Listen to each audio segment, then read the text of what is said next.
ఈరోజు మనం road side బల్ల మీద చేసే స్పెషల్ పూరీ కర్రీ చాలా సింపుల్గా ఇంట్లోనే తయారు చేసుకోబోతున్నాం. ఈ కర్రీ రుచి ఒకసారి చూస్తే మళ్ళీ మళ్ళీ చేయాలనిపిస్తుంది. మరి ఆలస్యం చేయకుండా రెసిపీని మొదలు పెట్టేద్దాం. స్కిప్ చేయకుండా ఎండింగ్ వరకు చూడండి. రెసిపీ విత్ మధు ఛానల్ని సబ్స్క్రైబ్ చేయడం మర్చిపోకండి. ముందుగా మనం పెద్ద సైజు బంగాళదుంపలు అయితే 2-3, లేకపోతే చిన్న సైజు అయితే ఇలాగా 5-6 తీసుకుంటున్నామండి. మధ్య కట్ చేసి దాన్ని బాగా వాష్ చేసి కుక్కర్లో వేసుకొని కొంచెం వాటర్ అనేది వేసుకొని చిన్న సాల్ట్ యాడ్ చేసుకొని కుక్కర్లోని మూత పెట్టేసుకొని ఒక 3-4 విజిల్స్ వచ్చినంత వరకు ఉంచుకోవాలి. ఇప్పుడు మనం 2 మీడియం సైజ్ ఉల్లిపాయల్ని ఇలా సన్నంగా పొడుగ్గా కట్ చేసుకోవాలి. ఇంకా 4-5 పచ్చిమిరపకాయలు మధ్యకి చిన్న సైజు పచ్చిమిరపకాయలు మధ్యకి కట్ చేసుకోవాలి. కొంచెం కరివేపాకు తీసుకుని పక్కన పెట్టుకోవాలి. అండ్ ఇక్కడ మనం చిన్న అల్లం ముక్క అండ్ 4-5 వెల్లుల్లి రెబ్బలు తీసుకొని ఇలా దంచి బాగాన పక్కన పెట్టుకొని ఉంచుకోండి. ఇప్పుడు స్టవ్ ఆన్ చేసుకొని కడాయి పెట్టుకొని ఆయిల్ అనేది యాడ్ చేసుకోవాలండి. ఆయిల్ యాడ్ చేసుకొని ఆయిల్ బాగా వేడెక్కనివ్వాలి. ఇప్పుడు ఆయిల్ అనేది వేడెక్కిన తర్వాత చిటికెడు పసుపు వేసుకోవాలి. అండ్ ఇక్కడ ఆవాలు, జీలకర్ర, కొంచెం మినపప్పు, కొంచెం శనగపప్పు వేసుకొని దోరగా వేగనివ్వాలి. ఇప్పుడు మనం దంచి ఉంచుకున్న అల్లం వెల్లుల్లి ముద్దను తీసుకొని ఇందులో వేసుకోవాలి. పచ్చి స్మెల్ పోయేంత వరకు దోరగా ఫ్రై చేసుకోవాలి.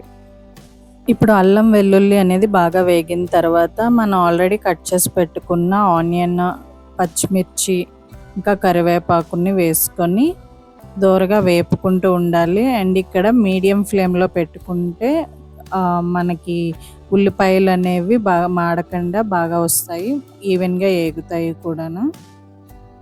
ఆనియన్స్ అనేవి కొంచెం వేగిన తర్వాత మనం ఇక్కడ ఒక స్పూన్ సాల్ట్ అనేది యాడ్ చేసుకుంటాము.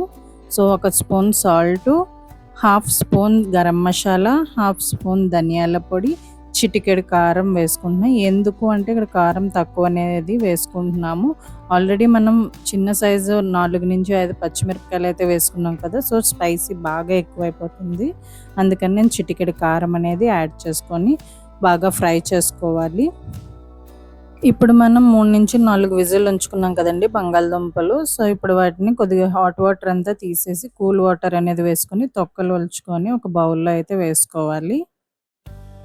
ఇలా ప్లేట్లోకి తీసుకున్న ఉడికిన బంగాళదుంపల్ని మనం అయితే చేత్తోనైనా స్మాష్ చేయొచ్చు, లేదు పప్పు గిద్దతోని ఇలా కొంచెం తీసుకొని అంటూ ఉంటే మనకి మెత్తగా అయిపోతాయండి. లేదా మీరు చిన్న చిన్న ముక్కల కింద కూడా కట్ చేసుకోవచ్చు, ఎలా అయినా పర్లేదు. నేనైతే ఇక్కడ పప్పు గిద్దె యూజ్ చేసి చిన్న చిన్నవిగా చేసుకున్నాను. చూసారు కదా, ఇలా చేసుకున్న తర్వాత పక్కన పెట్టుకోండి. మనం ఇక్కడ మసాలాలు ధనియాల పొడి, గరం మసాలా, కారము, సాల్ట్ అన్నీ వేసుకున్న తర్వాత ఉల్లిపాయలు అనేవి చూడండి ఇలా వేగాయి కదండి. ఇప్పుడు వీటిలోని మనం స్మాష్ చేసి ఉంచుకున్న బంగాళదుంపలు ఉన్నాయి కదా, వాటిని తీసుకొని వచ్చి ఇందులో వేసుకోవాలి. ఇప్పుడు బంగాళదుంపలు అనేవి యాడ్ చేసిన తర్వాత మనం బాగా ఫ్రై చేసుకోవాలండి. కొంచెం వేగనివ్వాలి. బంగాళదుంపలు అనేవి కొద్దిగా వేగిన తర్వాత ఇప్పుడు మనం వాటర్ అనేది యాడ్ చేసుకోవాలి. వాటర్ యాడ్ చేసుకున్న తర్వాత మనం హై ఫ్లేమ్లో అయితే పెట్టుకొని ఉడకనివ్వాలి కొంచెం సేపు. ఇప్పుడు అది హై ఫ్లేమ్లో ఉడుకుతున్న టైంలోనే మనం ఒక చిన్న బౌల్ అనేది తీసుకొని అందులో 2 స్కూప్స్ మైదా అని వేసుకోవాలి. ఇక్కడ మీరు మైదా అయినా వాడచ్చు, లేదా గోధుమ పిండి అయినా వాడచ్చు. నేను ఇక్కడ మైదా అనేది తీసుకుంటున్నాను. 2 స్కూప్స్ మైదా వేసుకొని అందులో వాటర్ అనేది వేసుకొని పల్చగా కలుపుకోవాలండి.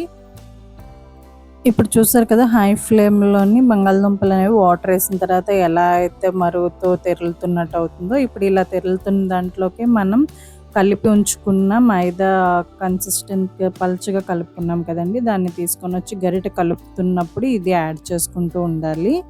యాడ్ చేస్తూ కలుపుతూ ఉండాలి. ఇక్కడ మనం స్టవ్ అనేది సిమ్లో అయితే పెట్టేసుకోవాలండి, లేకపోతే అడుగు పడుతూ ఉంటుంది. సో స్టవ్ అనేది సిమ్లో పెట్టుకొని మిక్స్ చేసుకుంటూ ఉండండి. చూడండి ఫ్రెండ్స్, కర్రీ అనేది చాలా బాగా చిక్కబడింది. ఇదే సమయంలో మనం కొత్తిమీర అనేది వేసి మరోసారి కలుపుకోవాలి. ఇప్పుడు మన బండి స్టైల్ పూరీ కర్రీ అనేది సర్వ్ చేయడానికి రెడీ అయిపోయింది. ఈ కర్రీని వేడి వేడి పూరీలతో తింటే అద్భుతమైన రుచి వస్తుంది. చూడ్డానికి చాలా సింపుల్‌గా ఉన్న రుచి మాత్రం హోటల్ స్టైల్‌లో ఉంటుందండి. బండి మీద ఎలా ఉంటుందో మనం తినేటప్పుడు అలా ఉంటుంది. సో, మీరు కూడా తప్పకుండా ఒకసారి ట్రై చేసి మీ అభిప్రాయాన్ని కామెంట్స్‌లో చెప్పండి. ఈ వీడియో నచ్చితే గనుక ఒక లైక్ చేయండి. మీ ఫ్రెండ్స్‌తో షేర్ చేయండి. ఇలాంటి మరిన్ని టేస్టీ రెసిపీల కోసం మా ఛానెల్‌ని సబ్స్క్రైబ్ చేసుకోండి. Thanks for watching.